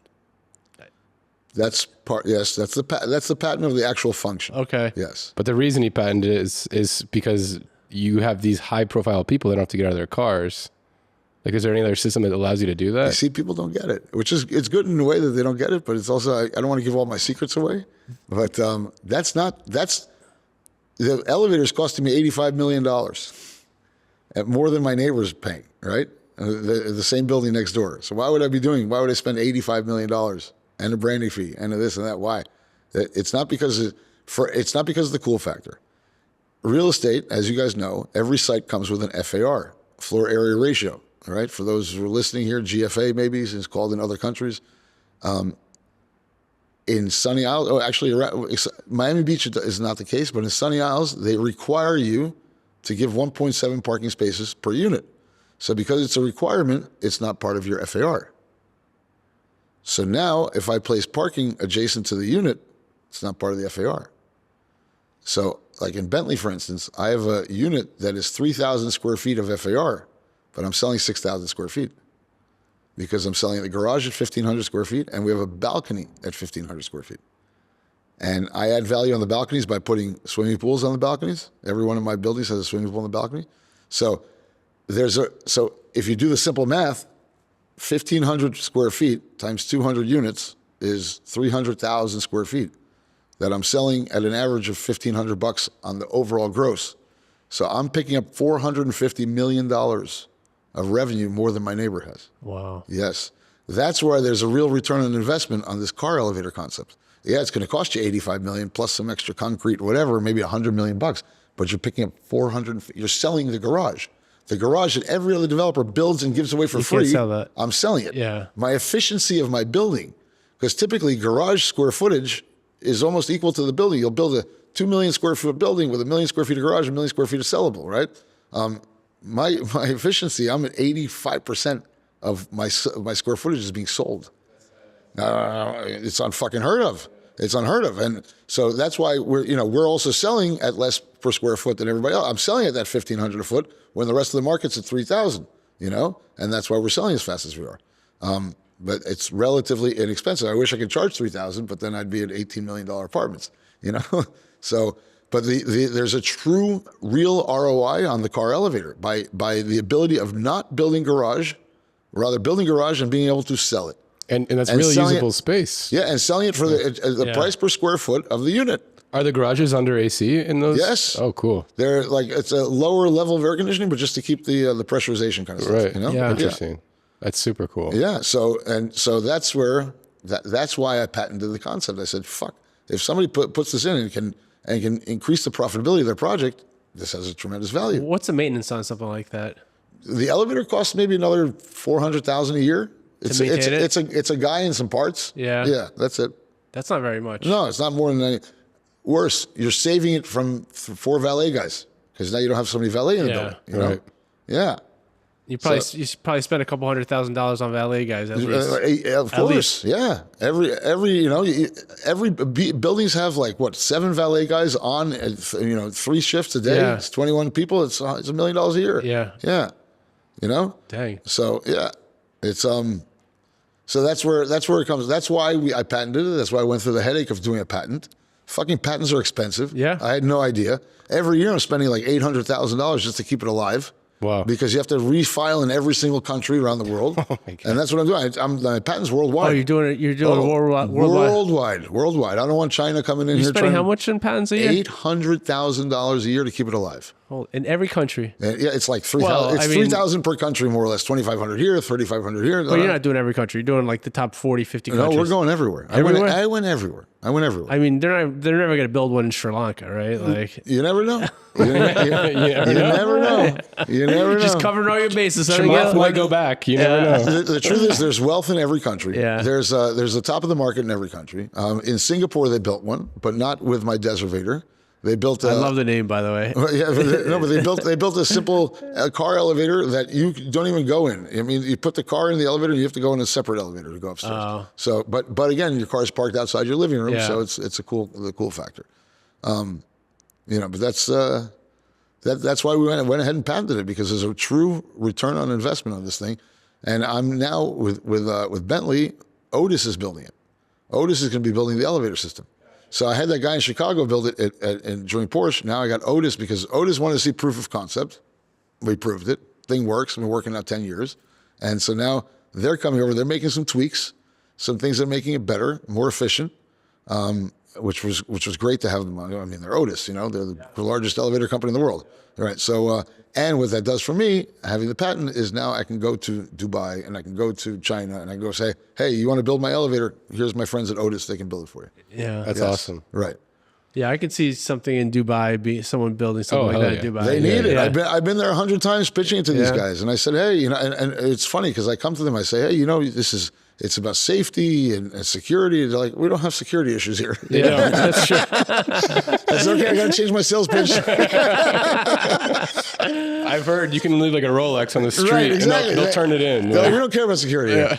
I'm like, yeah, but if you have a sheikh who's bringing his girlfriend, and it's okay. He's allowed to have 9 wives. He can bring. He doesn't need to hide. Do you live in a high rise or a home? No, I live in one of my buildings. Oh, you do? Yeah. Oh, okay, Yeah, cool. I'm in the Trump Palace. Okay. I built an irreplaceable apartment for myself. Yeah. Yeah. That's epic. It's epic, but it sucks because I can't move. I'm working on the next project we're working on. I'm working on something to Is that replace where it. your office is as well? I'm in the Trump Palace. My office is in the Trump International Hotel. Top Because floor. when we met about 8 years ago, I remember going to your office and you had a bunch of models of some. What is it that you had in your office? I can't remember. Do you have like model planes or something like that? That's my dad's office. Yes. Was that what Yeah, it well, that's part of his collection stuff. What was that? That was in the He's office. got shit everywhere. Yeah. He's got all kinds of stuff. I remember there was like this whole collection. I can't remember what it was, but it was like some sort of toy or something like that. He's got a Vespa in there. He's got a whole motorcycle Yeah. sitting up in his office. His desk is the front of a '59 Cadillac. Oh, awesome. Yeah. Why not? Yeah. My office is full of papers. All right. So did you feel like Porsche was a turning point in your career, or? Well, for me, it was my first real project on my own. Right. No mom and dad. Where I called all the shots from day one, and it was a home run success. Yeah, what a hell of a first project. Yeah, I mean, well, I you- cut my teeth on 6 I was other going to buildings. say that. Yeah, it's not really your first project. It was my first one really where there was no. I didn't ask for guidance and I didn't take any guidance. I just Right. did it myself. I said, "This is what I want to do. This is how we have to do And it." Messi owns a couple of units He there, bought right? one. Yeah, he bought one. He yeah. bought one early on too, right? Yeah, Like, yeah. Yeah. All right. I dealt with his father. That's badass. Yeah, nice people. His mother's actually living there. Oh, yeah? Yeah. He bought a house in Fort Lauderdale, but Yeah. his mom's living in the unit. You ever meet Leo? Yeah.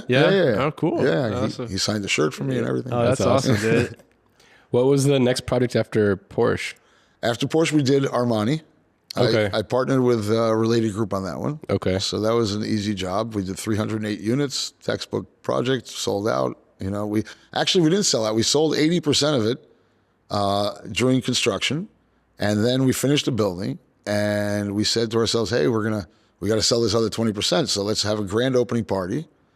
And we had a grand opening party March 6th, March 7th of 2020. Oh, shit. Right. We had Pitbull come and sing. It was a big party, yeah. thousands of people. It was an amazing night. And already the Italians from Armani told us, "Oh, we can't come to the party because COVID." Pussies. Well, yeah, because COVID started there. I don't know if you remember, but already in February, you were seeing body bags in China. in Italy too. There was people in body bags dying everywhere. They were made it so like it was such a terrible thing. I felt like it wasn't real until the NBA canceled those games, and you're like, Yeah. oh. Right. Yeah. That's Yeah. wild. And they didn't give us the refund for the rest of the tickets that we had that year. Yeah, I remember that now. Yeah. Yeah, so it was during that time. We had 20% of the building left. It was 60 units, and COVID happened, and we're like, holy shit, what do we do now? And then it was like COVID happened in that time was March, and then by October, Miami popped up. And we're like, oh, it's just a cold. We're fine. yeah, no, and between October and December, we sold all the 60 units. That's nice. Yeah, it was crazy. It's fucking New Yorkers. So Armani, Yeah. and then what was after Armani now? Is that Bentley? And then Bentley, yeah. Okay. Yeah. And you have a bunch of stuff in the works now. You got a bunch of stuff. I'm doing the project in Hillsborough. I'm also doing related to one downtown. All branded. All branded. Interesting. Yeah. Would you ever do a non-branded, co-branded or licensed project now, or you think that's where the real? On a lesser site, Yeah. Yeah. But on the A+ sites, you gotta put an A+ brand. Well, we're back. We took a little bathroom and smoke break. There you go. Had to do it. Had to do it. Where were we? I think we were just talking about the next projects yeah. and branding Yeah. and what's coming up next. Baccarat, we were talking about Bentley. Is Bentley done? Bentley, no, we're doing our foundation pour on the 14th of this month.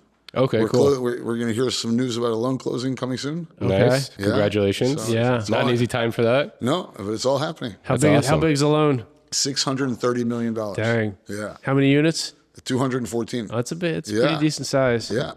Bentley? Yep. What'd you say? Is the loan? Or can you say which project that's for? For Bentley. For Bentley. Okay, Yeah. for Bentley. Cool. Very cool. How pre-sold are you? We're just under 50%. Okay. 47, 48%. All right. Yeah. And where are the buyers coming from? Now they're domestic. We're Yeah. getting a lot of New Yorkers. We're getting people within the local market upgrading. Okay. Oh, interesting. You're getting Sunny Isles people, Bell yeah. Harbor people upgrading to the newer building. And then where you're seeing most of the stuff from New York? New York, California, Texas. Okay. We're seeing some Midwest. Fleeing the socialists. Yeah. Huh? Boston. Yeah. You were also talking about, before the break, the condo terminations. Oh, yeah. Right. Let's talk about that. Okay. Yeah. Because that can be pretty messy, and it really goes back to the condo association, the condo docs. Right. And there needs to be at least what do you need to see in the condo docs for you to pursue a project? Because we're talking about doing my mom's condo, right? And it was like 100% of the people had to approve. Which that building needs it. Yeah. Like they need to get bought out. They need to get bought out. But like at 100%, like is that a no-go for you? I mean, and that's the new law that just happened. There was a lawsuit with that Two Roads project. Two Roads project, correct? And it just came out that now it's 100%. It used to be. It was 84, not more than 10 against. Correct. Yeah. Correct. That's what I remember. And that's when we were buying. Yeah. One of our secrets to our success was, I want to say it was 2002, 2003. This gentleman came to our door. He said, my father was the guy who developed all these motels here on the beach. And if you ever knew Sunny Isles, majority of those motels were sold out as condominiums. You were able to buy hotel rooms for $29,000, $39,000, $49,000. They sold a lot of people in Miami. A lot of Hialeah people would have a weekend cabana on the beach kind of thing. And those are the people who were coming and occupying those spaces. And we were coming back and paying them all ridiculous amounts of money for this. But so what happened was, but the reason we were doing that was this guy came to us. He said, my father developed these buildings. And in the condo docs, he put a developer right of first refusal. So anytime there was a contract that came up for sale, he had the right to match it. And so the father passed away, left the son these rights. He said, look, in order for me to do this, I need real money, and I don't have the money to do this. So he sold us the rights. And we bought the rights from him, I think it was 8 buildings. And that's what gave us the in to go ahead and start buying up these units, because nobody else basically could buy them. And that's where we started. We bought all 8 buildings, one by one, and we're even buying now other buildings that the last ones, the Miami Beach Club, I'm sure you read recently, right?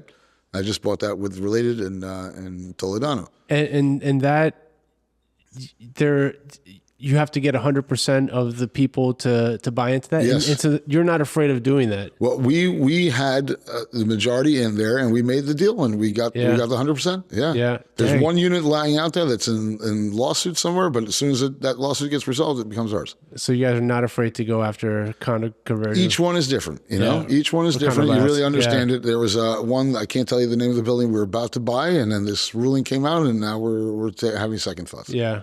So, because we don't mind taking the battle at the 80%, Yeah. but 100% just guarantees you a holdout. Yeah. For sure. If not more than one, For sure. But now with this new law, though, It guarantees a holdout. They really screwed up Miami with that law. yeah. Miami's going to, the gentrification of these buildings is going to stop because of that. And is that gonna?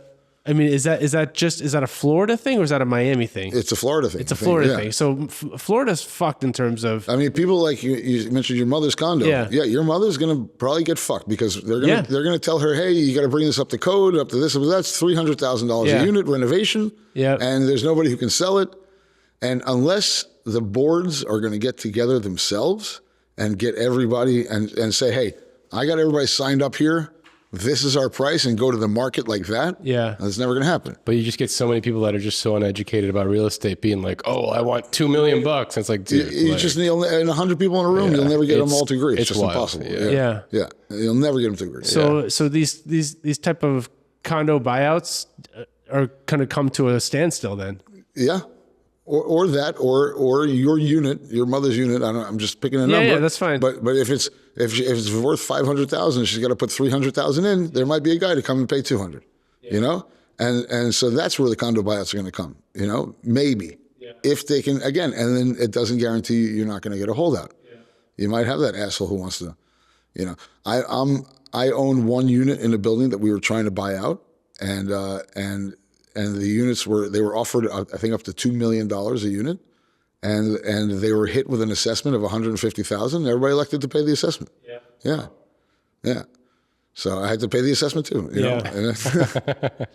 And I mean, Florida needs it. There's so many crappy old condo buildings that are just decaying, you know, and it's a reserve study problem.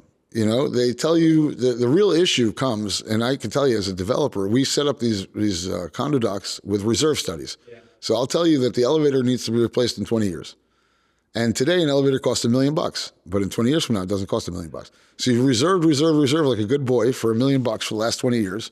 And now you got to do your elevator and it's $3 million. You haven't factored inflation. You didn't factor inflation or the cost of anything going up, and now it's $3 million. And now what do you do? And now you have to assess. You have to take a loan. It's like it's a headache. You know? So even with all that reserve, the reserve definitely helps because instead of $3 million, you only have to pay $2 million now extra. But it's you know, that's why these reserve studies needs to be updated. I think every 5 years, and maintenances need to increase, and the reserve maintenances need to increase for these buildings. Yeah, because maintaining those is like really like maintaining a cruise ship, especially here in Miami. It's a lot. There's a lot. They're constantly deteriorating. It's a lot. Yeah. In my building right now, we're doing an $8 million stucco. You know, but at the same time, it's the first time it's being done in 20 something years. Sure. So you know, the building has the money to pay, and so that we don't have to do any assessments. But you know, I heard you eat bread and potatoes twice a day every day. I'm a carb guy. Yeah, it's part of my problem. All right, listen, I love carbs too, so let's talk carbs. What kind of bread do you like? Oh, I mean, I eat bagels. Yeah, bagels is my Where do you buy your bagels from? Bagel Cove in Aventura has the closest thing to a New York bagel, I would say. All right. Have you been there, Felipe? I've been to Bagel Cove. What's your spot? My spot now is El Bago, and I'll go to Where's that? It's in Mimo. Is it good? Biscayne, yeah, it's pretty good. It's a big fat like New York bagels. It's pretty good. Okay, I'll try it out. I mean, Zach the Baker. I do like El Bago. Okay. But I'm a bagel aficionado as well. I used to. My brother lives up in the Upper West Side of New York, and there was this Absolute Bagel. It was called. And just the best bagels. They were actually, I think they were Koreans that worked at a Jewish bagel place, and then they started their own thing, and there was like line out the door. I used to bring them here. I used to bring like 3 dozen and freeze them. Right. And I just love bagels too. Yeah. So you're a bagel guy. Yes. What kind of bagel? Cinnamon raisin. It's cinnamon raisin. Yes. Oh, I didn't pick you out as a cinnamon raisin guy. I'm a cinnamon raisin. Yeah. Are you cinnamon raisin too? I like everything as well, but you know, I'll swing a few ways. El Bago's got a salt and chive one that's really interesting. So, the salt ones sometimes they're too salty. Yeah. Yeah. All right. Any other carbs you like? Any other bagels? Oh. Or any other breads? I'm a pizza guy. Pizza guy. Any kind of pizza you can have. I'm a New Yorker, you know, pizzas and bagels. What's your favorite pizza in Miami? Closed. I had a spot that I would go to all the time, and it just closed because it became a development site. Really? Which one? Fucking developers, right? Fucking developers. It was called East Side Pizza on 79th Street. Oh, yeah. Yeah, you know, it was like a pull-up. You drove up to it, and best pizza in Miami. Yeah. It was. Then now it's like a little like cafe or something, right? But no, they're going to renovate. There's zoning in progress over there. They're trying to figure out what to build on that thing. But I think there's a new restaurant over there, right? Isn't there? Something. Yeah, something's there. Yeah. And I heard you broke both legs at some point. Yeah. At the same time? At the same time. How did that happen? Do that? It was 2012. We just closed our construction loan for Porsche. And I said, I'm going to take a little vacation. And I was taking my boat from Miami up to New York. That's cool. It was one of those, you know, hey, let's adventure. Playing Jacques Cousteau, Adventure Boy. And I went up there and we were in Chesapeake Bay, Virginia. And I had to take a leak, and I went to the bathroom, and as I was peeing, the boat was going fast. And how drunk were you? No, actually, I wasn't drunk yet. It was 4:00 in the afternoon. It wasn't, you know, and the boat was hitting waves, and I was standing there, like I remember peeing and holding onto the towel bar, thinking I'm on a fucking jet ski because I was up and down and I was peeing all over the place. And then when I finally got out of the bathroom, I was buttoning up my jacket because it was cold, and we hit a wave, and I went flying, and I came back down, and I crunched. Oh my God. As I was coming down, the boat was going up, and I just crunched my ankles and fell to the floor. And inside the boat? Inside the boat. Wow. Dang. That's never be in the front of the boat when it's moving. Ever. Yeah. That's like a wavy boat situation. Yeah. You follow that account? Yeah. Wavy boats? Wavy boats. I was, he tells everybody, don't sit in the front. I can tell you firsthand, don't be in the front. That's a hell of a recovery, I bet. Yeah, I was in a wheelchair for like 3 months. I had to learn how to walk again. I bet. Shit. Yeah, it was rough. That's intense. Yet, I closed 2 of the biggest deals of my life when I was in the wheelchair. In a wheelchair? Yeah. Wow. Because, you know, you almost have to overcompensate. What deals were those? Well, the construction loan for Porsche Design Tower was $215 million right after the crisis, which was a big deal because nobody was getting loans. And then and I bought a half-built building under foreclosure in Sunny Isles. I don't know if you remember back then. There was a building called Solis. Okay, it was on the beginning of Sunny Isles. It's where the Ritz-Carlton is today. And it was a building, and the guy started construction and couldn't finish because he didn't have enough I buyers. do remember. It's right next to the Ritz, right? It's where the Ritz is today. We had to it's where tear the that Ritz down is. to build the Okay. Ritz. Yeah, you remember that one, right? Yeah. So it was a half built for like many years. Yep. And I bought it. I bought the loan, and went through foreclosure and sold it. That's awesome. Yeah, it worked. Did you develop the Ritz? No, That was at I Gardner, sold. wasn't I it? sold it. Yeah, I sold it to them. Okay. Yeah. To Fortune. Yeah. Interesting. Well, not exactly sold it. They bought I bought the note and then went to foreclosure, and they bought the foreclosure from me. Okay. Yes. Awesome. Yeah. Wall from a wheelchair. All from a wheelchair. Yeah. Kind of gangster. Yeah, I mean, it was the most gangster part was I had these two boots on my feet, right, because for the ankles, and the only car that I was able to drive was my Rolls Royce because the two pedals were far enough apart for a gas and a brake, because the boot was so big. So I had a 6'4" black guy who was hanging out with me, who was my orderly. His name was Charlie. He was the greatest guy ever. And we would pull up to a spot. Charlie would get out of the car, pull my wheelchair out of the trunk, and I'd go from the driver's seat into the wheelchair, and he'd push me around. Just double footing everywhere. That was it. That was the only way to drive it. Every other car I had, the pedals were too close together. I couldn't That's get in amazing. and out. Yeah. And you're a big gumball guy. Yes. Love gumball. Are you doing it how often do they do them? Every year? Once a year. Listen, not everyone knows what the gumball is, so let's talk about what the Let's gumball let is. Gil tell us what Yeah. it is. Gumball is a car rally. It's not a race. It's a rally. That's what they say. It's like a party. It's a big party. Yeah. It's every year. I say it's the best vacation of the year. Every year they change the route. That you send your car to the beginning. You drive 3,000 miles in a week. Every night you stop at great hotels, great parties, great dinners, great guys. A lot of cool friends I made over there. Who later, of course, everybody comes to Miami, so we get to see each other during the year. And then, of course, it's a reunion of the same group of guys every single year. Yeah. This year we just finished Istanbul to Ibiza. Oh, wow. Yeah, it was a lot of fun.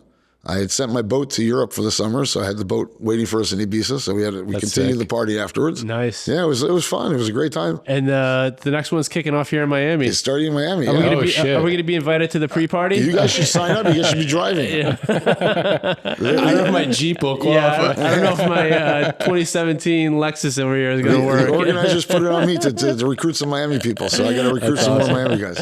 What do you drive in the gumball? Do you switch it up, or do you have a car for I'm a it? Porsche guy. Yeah. I love Porsches. Porsches are bulletproof cars. The gumball really puts a lot of stress on a car. Yeah, it's it like does. it's like a Le Mans 24 hours, but Yeah. it's 7 days. You're really driving the shit out of these cars on all different kinds of roads, and a lot of cars don't finish. I mean, Lamborghinis break, Ferraris break. The Porsches are forever. Yeah. they're bulletproof. So what are you driving this year? We'll see if I have any new toys coming in by the time it starts. When does it start? It's I don't know. I think it's September coming Okay. up. So Okay, we got a year. so we got a plan. year. Yeah, I got a year to plan. All right. Which is your favorite Porsche to drive in the gumball? Like just a 911 turbo, or A GT2 RS. Okay. Which is like Nice. a proper Oh, yeah. race car. Proper yeah. race Yeah, car. proper race car. This year I was with my girlfriend as a co-pilot, and she wanted to drive a little bit, so I took a 911 turbo convertible. So oh, nice. still fast, but a little bit more calm, a little more comfy. Yeah. The GT2, when you get out of the car after 8 hours, your ears are ringing. That's how bet. fucking loud it is. That's a It's- race car. Yeah, it's completely a race car. Yeah, yeah. And you're spending 8 to 12 hours a day in these cars. Damn. Yeah, driving from A to B. So How many speeding tickets? This year, knock on wood, I got none. But the week afterwards, I did a Bugatti rally in Arizona, and I got a speeding ticket there. In a Bugatti? Which reminds me, I have to do that school online. Yeah, that was 2 weeks ago. How fast were you going? We were flying, but the guy. It was a great story. I was with another. We were 8 Bugattis in total, and I was with another guy, and we were flying. We were going like 130, 140, and In a Bugatti, probably feels like 30 miles an hour. it really does. And we came over a hill, and the fucking Waze was like too late to say police reported You're ahead. going too fast. That's why. I mean, it wasn't enough time. But we heard police report ahead, slammed the brakes. He got that guy at 116. He got me at 111 in a 65. All right, not too bad. And not that bad, right? Because we slammed on the brakes, you know. And so the other guy pulled over right away. And I saw the cop going towards him. So I said, all right, sacrificial lamb, fuck him, let's go. I fucking jammed it. I went back up to 150. I kept on going, and I got off the highway. And this is, we were in Arizona. Everything's flat in that area of Arizona. And I get off the highway, and I'm looking in my rearview mirror, and I see the cops' lights are still going on. And I'm saying, shit, he didn't get the other guy. He's coming after me. And so I thought to myself, fuck, if I keep on running, I'm going to wind up being on TV or something like that. I don't want this. So I just pulled over, and I waited for the cop to catch up to me. And he gave us a ticket. He was a nice guy. How much was that speeding ticket? I didn't even check. Yeah. It was all part of the fun. You know? I'm surprised you didn't turn off, kill the lights. I kind of turned off, and I jammed the gas. I passed 6 other cars, and I saw the cop light was still coming after me. And I said, I mean, if this guy can chase me for the next 3 hours, I learned one thing about that. The radio works faster than the car, right? So True. Yeah, so don't mess around with these guys. And they have choppers and shit. You're right. Don't mess around. You get pulled over, take your ticket, be a man. That's it. Awesome. That's it. That's awesome. Any big adventures coming up? I saw on your bucket list you wanted to circumnavigate the globe on your own yacht. Yes. Well, is that happening anytime soon? I'm going tomorrow to the boat show to find that yacht. Oh, is that the plan? I have a boat now, but it's not big enough, so I need to get something. How big of a boat do you need? To circumnavigate properly, yeah, at least 150 feet. No? Yeah, minimum. Yeah. So an explorer type. Yeah. But I mean, who has the time for that? That's a dream. That's probably I'll get to retire. Can't you just dial it in from the yacht now? No. You got they got satellite on those things. Yeah, you can satellite. You know, a lot get lost in a Zoom call, right? You need to be there. That's true. Yeah. Well, Gil, this has been a blast, man. Thanks for sitting down with us. My pleasure. Spending the time. It was really fun to hear your story. Yeah. Get to know you. We really enjoy this a lot. Definitely. Yeah. Okay. Cool, Gil. Great. Thank you so much. Okay. And have a great afternoon, man. All right. Thanks for having me. Okay. Bye-bye. Cheers. All right.